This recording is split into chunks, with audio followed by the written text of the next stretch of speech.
it's leaning away from you. You never want to try to climb a fence when it's leaning towards you. And you never want to talk to a bunch of administrators after they've eaten, because they're all half asleep. So bear with me a little bit as we talk a little bit about some things. I am excited to be here. I've been really blessed. There's so many connections in this room. I think there's just so many opportunities that's what makes education work, is people working together and connected together. We're all this together. So I just have a few thoughts to share with you. First of all, I'm going to tell a few dumb stories. You always have a few, Bruce, I always pick on him every time I speak, because Bruce and I are the same age. He looks a lot older, doesn't he? It's the hair. Yeah, it's the hair. But I said Bruce was walking down the street one day and he kicked up a frog and he started walking down. He picked up the frog and the frog said, "If you give me a kiss, I'll wait on your hand and foot and I'll meet all your needs."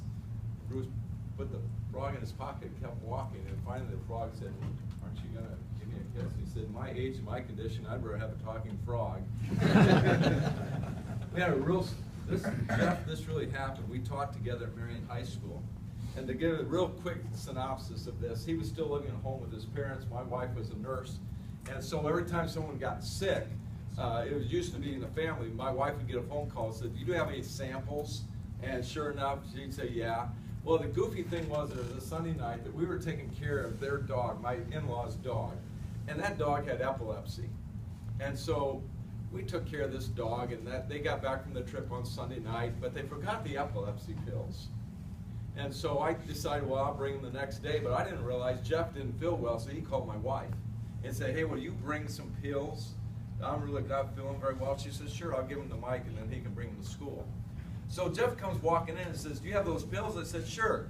I just flipped him the epileptic pills, not knowing that he was wanting anything to eat or take. I thought he was just going to take them home to his parents' dog. So about 2 hours later, he comes kind of walking into my room. Says, "I just don't feel good." I said, What did you do?" He said, "Well, I took those pills you gave me." I said, "You just took those epileptic dog pills. What in the world?" So we had so much fun at Marion High School. We'd walk by his room and lift our legs. We'd have announcements, Mr. Ziegler's out chasing cars and stuff like that. I have been dewormed and deliced. Yeah. Tim Elmore, a sociologist, has said, he's a good friend of mine, he says, these are things you know about your kids. I just want to share these. Many of them have overrated self-esteem.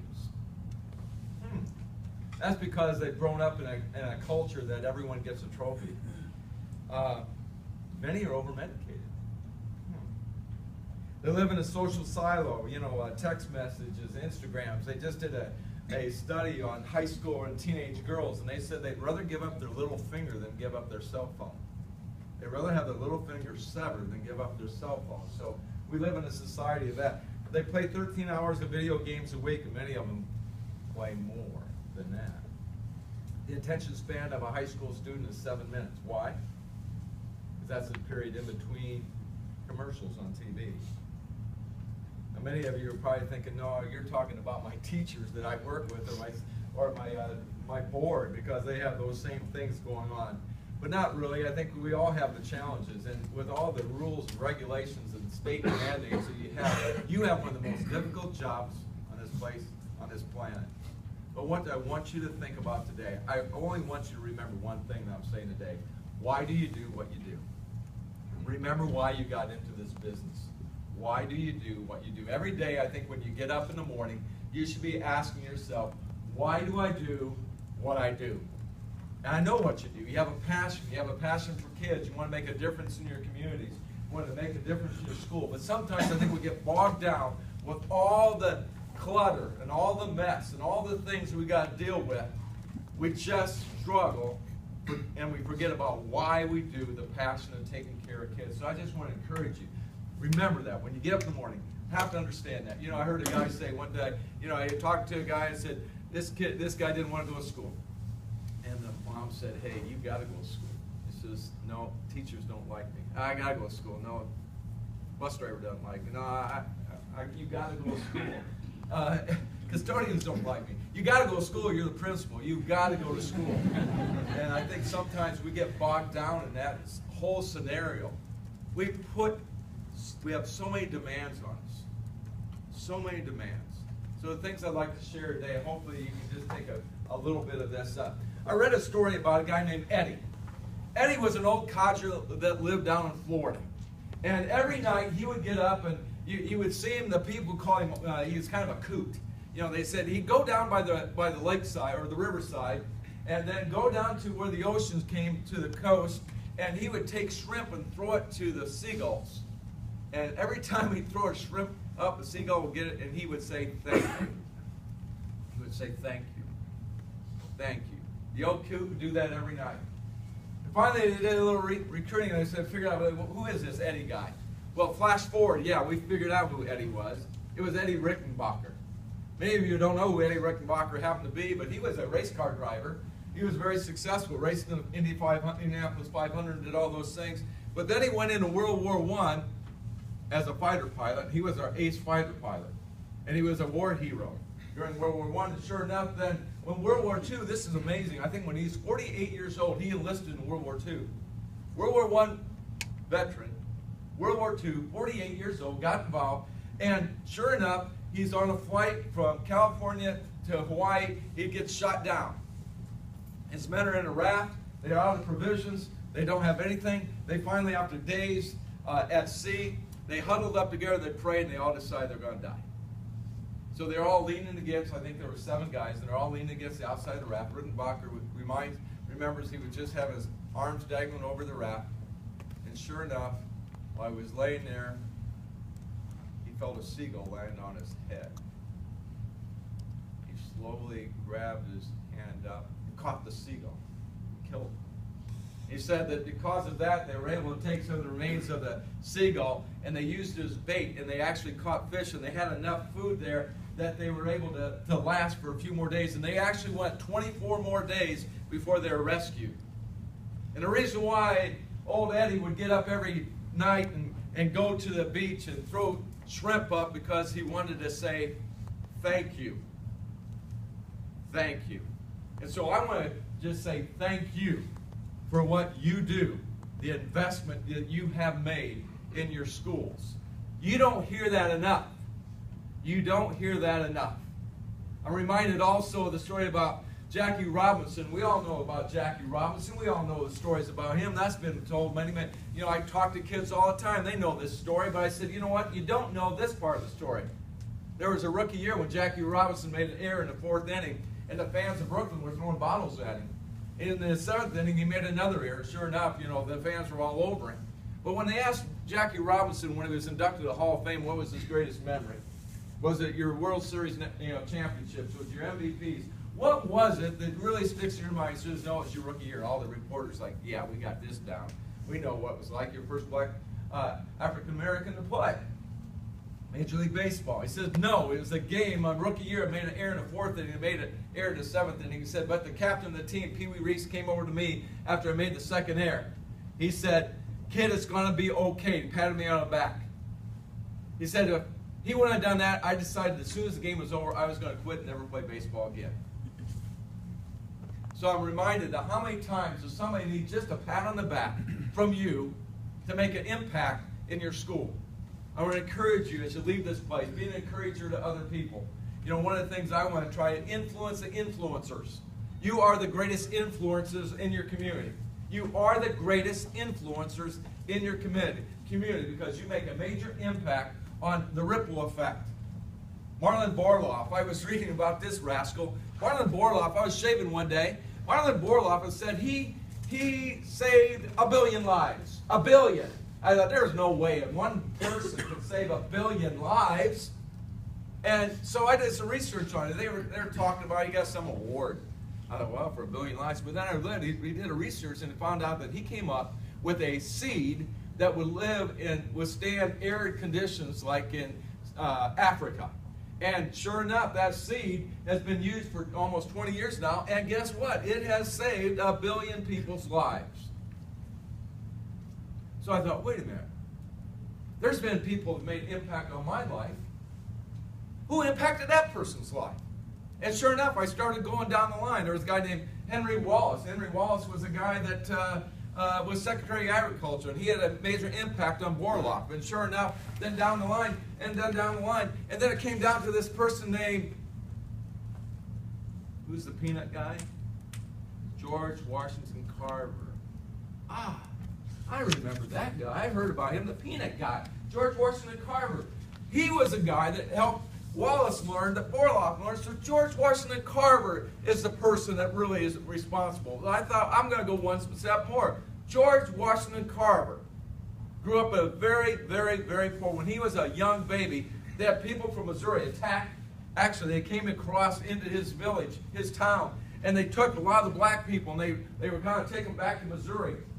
And there was a white farmer and his wife that lived right next door, and they heard about what was happening. So they got on their horse, and they rode that horse all the way across to the state line, and they intersected with these guys. They had already killed the mother, and the baby was in a gunny sack.